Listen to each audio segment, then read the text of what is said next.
Kottayam chess അക്കാദമിയുടെ ആഭിമുഖ്യത്തിൽ കേരളത്തിൽ സംഘടിപ്പിക്കുന്ന രാജ്യാന്തര ഇൻ്റർനാഷണൽ ഗ്രാൻഡ് മാസ്റ്റർ ചെസ് ടൂർണമെൻ്റാണ് നമ്മൾ ഏപ്രിൽ 30 മുതൽ മെയ് 7 വരെ കഞ്ഞിക്കുഴിയുള്ള ബാങ്കറ്റ് ഹാളിൽ നടക്കുന്നത്, കോർട്ട്യാർഡ് ബാങ്കറ്റ് ഹാളിൽ വെച്ച് സംഘടിപ്പിക്കുന്നത്.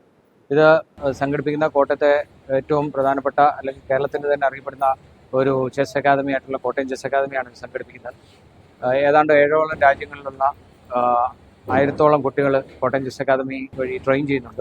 അപ്പോൾ ആ കുട്ടികൾക്ക് ഒരു എക്സ്പോഷർ കിട്ടത്തക്ക രീതിയിലും അതുപോലെ തന്നെ കോട്ടയത്തുള്ള സമീപ പ്രദേശത്തുള്ള ആളുകൾക്ക് ഒരു ഇൻ്റർനാഷണൽ ടൂർണമെൻ്റ് എന്താണെന്ന് മനസ്സിലാക്കാനും അത് പരിചയപ്പെടുത്താനും ഉള്ളൊരു അവസരമായിട്ടാണ് നമ്മൾ ഇത്തരത്തിലുള്ള ഒരു ഇൻ്റർനാഷണൽ ഗ്രാൻഡ് മാസ്റ്റർ ടൂർണമെൻറ്റ് സംഘടിപ്പിച്ചിരിക്കുന്നത്. ഇതിൽ പങ്കെടുക്കുന്നത് 14 രാജ്യങ്ങളിൽ നിന്നായി 27ഓളം ഫോറിൻ പ്ലേയേഴ്സും ഇന്ത്യയുടെ 11 സംസ്ഥാനങ്ങളിൽ നിന്നുമായിട്ട് 234 പ്ലേയേഴ്സാണ് പങ്കെടുക്കുന്നത്. ഇതിന് പ്രത്യേക പ്രായപരിധിയൊന്നുമില്ല, ഫിഡെ റേറ്റിംഗ് ഉള്ള ആർക്ക് വേണമെങ്കിലും ഇതിനകത്ത് പങ്കെടുക്കാവുന്നതാണ്. അപ്പം നമ്മുടെ ഈ ടൂർണമെൻറ്റ് ഏറ്റവും വലിയ സക്സസ് എന്നാന്ന് ചോദിച്ചാൽ നമുക്ക് 16 ഗ്രാൻഡ് മാസ്റ്റർമാർ, ചെസ്സിലെ ഏറ്റവും വലിയ ടൈറ്റിലാണ് ഗ്രാൻഡ് മാസ്റ്റർ. ഇന്നിപ്പോൾ നമ്മുടെ വേൾഡ് ചാമ്പ്യൻ ആയിട്ടുള്ള ഗുകേഷ്, നമുക്കറിയാവുന്ന നമ്മുടെ കേരളത്തിൽ തന്നെയുള്ള നിഹാൽ സെറ്റുണ്ട്. കേരളത്തിൽ 3 ഗ്രാൻഡ് മാസ്റ്റർമാരാണുള്ളത്. അപ്പം ഇന്റർനാഷണലി വെൽ നോൺ ആയിട്ടുള്ള ഇന്ത്യൻ ഫോമർ നാഷണൽ ചാമ്പ്യൻ ആയിട്ടുള്ള ദീപൻ ചക്രവർത്തി, കോമൺവെൽത്ത് ചാമ്പ്യൻ ആയിട്ടുള്ള ആർ ലക്ഷ്മണൻ, അതുപോലെ തന്നെ കാർത്തികേയൻ, ഇതുപോലെ തന്നെ ഇന്റർനാഷണലി എക്സ്പോഷറുള്ള പല 13 ഗ്രാൻഡ് മാസ്റ്റർമാർ, അങ്ങനെ 16 ഗ്രാൻഡ് മാസ്റ്റർമാർ പങ്കെടുക്കുന്നു എന്നുള്ളത് ചെസ് ലോകം തന്നെ ഉറ്റുനോക്കിക്കൊണ്ടിരിക്കുന്ന ഒരു പ്രധാനപ്പെട്ട ഒരു ഇവൻ്റായി നമ്മുടെ ഈ കോട്ടയത്തിനെ മാറ്റിക്കഴിഞ്ഞു. ഇപ്പോൾ ഇന്ന് ചെസ്സിലെ ലോകത്ത് നോക്കിക്കഴിഞ്ഞാൽ കോട്ടയം എന്ന് പറയുന്നത് ഏതാണ്ട് 185 രാജ്യങ്ങളിൽ ചെസ് കളിക്കുന്നുണ്ട്. ഇതെല്ലാം തന്നെ നമുക്ക് ഓൺലൈനിൽ ഇത് ഗെയിംസ് കാണാനായിട്ട് സാധിക്കും. ഇത്രയും അധികം ഫോളോവേഴ്സ് ഉള്ള വേറെ ഒരു ഗെയിമിനും എനിക്കൊണ്ടെന്ന് തോന്നുന്നില്ല. കാരണം ഇപ്പോൾ ക്രിക്കറ്റാണെങ്കിൽ നമ്മൾ 10-20 രാജ്യങ്ങളാണ് കളിക്കുന്നത്, സ്റ്റേഡിയത്തിൽ ആളിരിക്കുന്നത് മാത്രമേ നമ്മൾ കാണുന്നുള്ളൂ. ഇവിടെ 185 കൺട്രീസ് ഈ ഗെയിംസ് ലൈവായിട്ട് വാച്ച് ചെയ്യുന്നു എന്നുള്ളത് പറഞ്ഞാൽ എനിക്ക് തോന്നുന്നു ഏറ്റവും കൂടുതൽ ആളുകൾ കാണുന്ന ഒരു സ്പോർട്ടിംഗ് ഇവൻ്റായിട്ട് തന്നെ നമുക്ക് ഈ ഇവൻറ്റിനെ പറ്റി സംസാരിക്കാനായിട്ട് പറ്റും. അപ്പോൾ അതോടൊപ്പം തന്നെ നമ്മുടെ കോട്ടയത്തുള്ള ധാരാളം പ്രതിഭകൾ, കേരളത്തിലുള്ള ധാരാളം പ്രതിഭകൾക്ക് ഈ ഇവരുമായിട്ട് കളിക്കാനും ഇതുപോലത്തെ ഇവൻറ്റുകളിൽ പാർട്ടിസിപ്പേറ്റ് ചെയ്യുമ്പോഴാണ് അവർക്ക് ഗ്രാൻഡ് മാസ്റ്റർ ഇൻ്റർനാഷണൽ മാസ്റ്റർമാരായി അവർക്ക് മാറാൻ സാധിക്കുന്നത്.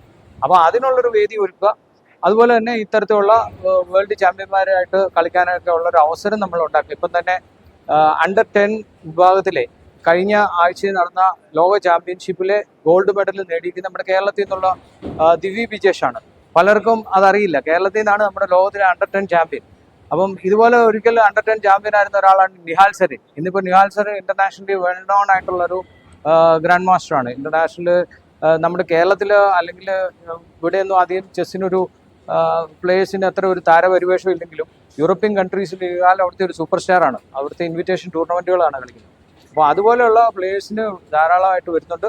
ഇന്നിപ്പോൾ നമ്മുടെ ചെസ് അക്കാദമിയിൽ തന്നെ ധാരാളം പൊട്ടൻഷ്യൽ ആയിട്ടുള്ള പ്ലേയേഴ്സ് ഉണ്ട്. കോട്ടയം ജില്ലയിലെ ആദ്യത്തെ ഫിഡെ മാസ്റ്റർ ടൈറ്റിൽ നേടിയിരിക്കുന്നത് നമ്മുടെ കോട്ടയം ചെസ് അക്കാദമിയിലെ ജേക്ക് ഷാൻഡിയാണ്. കഴിഞ്ഞ ജനുവരിയിലാണ് ആ അച്ചീവ്മെൻറ്റ് ലോക ചെസ് ഫെഡറേഷൻ അതിൻ്റെ സർട്ടിഫിക്കറ്റ് ഇഷ്യൂ ചെയ്തിരിക്കുന്നത്. അപ്പോൾ ഇത്തരത്തിലുള്ള ധാരാളം നമ്മൾ അറിയപ്പെടാത്ത ഒത്തിരി പ്രൊഡിജീസ് നമ്മുടെ ചുറ്റുവട്ടമുണ്ട്. അപ്പോൾ അവർക്കെല്ലാം ഇതൊരു ഇൻസ്പിറേഷനായി മാറും. അപ്പോൾ ഈ ചെസ്സിൻ്റെ ഒരു പ്രത്യേകത എന്ന് വെച്ചാൽ ആർക്ക് വേണമെങ്കിലും നമുക്ക് വീട്ടിലിരുന്ന് സ്റ്റാർട്ട് ചെയ്യാവുന്നതാണ്. നമ്മൾ ചെസ് അക്കാദമിയെ സംബന്ധിച്ച് 4.5 വയസ്സ് മുതൽ ഏതാണ്ടോ 67 വയസ്സ് വരെയുള്ള ആളുകൾ നമ്മുടെ അക്കാദമിയിൽ പഠിക്കുന്നുണ്ട്. അപ്പോൾ കുട്ടികൾ പഠിക്കുന്ന അതിൻ്റെ ഒരു ഇൻട്രസ്റ്റ് ആണെങ്കിൽ 67 വയസ്സുള്ള ആൾ ഇതൊരു പാഷൻ, അവർക്കൊരു താല്പര്യം ഉള്ളതുകൊണ്ട് അവരുടെ ആയ കാലത്ത് അവർക്കത് കളിക്കാൻ പറ്റിയില്ല, ഇപ്പോൾ വന്ന് പഠിക്കണം എന്ന് പറഞ്ഞ് വരുന്നവരുണ്ട്. അപ്പോൾ ഇതെല്ലാം പ്രായഭേദമന്യേ എല്ലാവർക്കും കളിക്കാവുന്ന ഒരു ഗെയിമാണ്. അപ്പോൾ ഇത് വലിയ സക്സസ് ആണ്. നമ്മുടെ ഇപ്പോൾ കാറ്റഗറി എയിലെ കാര്യമാണ് പറഞ്ഞത്. ഇനി ഇതിൻ്റെ കാറ്റഗറി ബി ഉണ്ട്. സാധാരണ ഒരു ഫിഡെ റേറ്റിംഗ് ഇല്ലാത്തവർക്ക് കൂടെ കളിക്കാവുന്നൊരു ടൂർണമെൻ്റ് ഉണ്ട്. അത് നമ്മുടെ SH മൗണ്ടിലുള്ള ഐത്തോസ കൺവെൻഷൻ സെൻറ്ററിലാണ് നടക്കുന്നത്.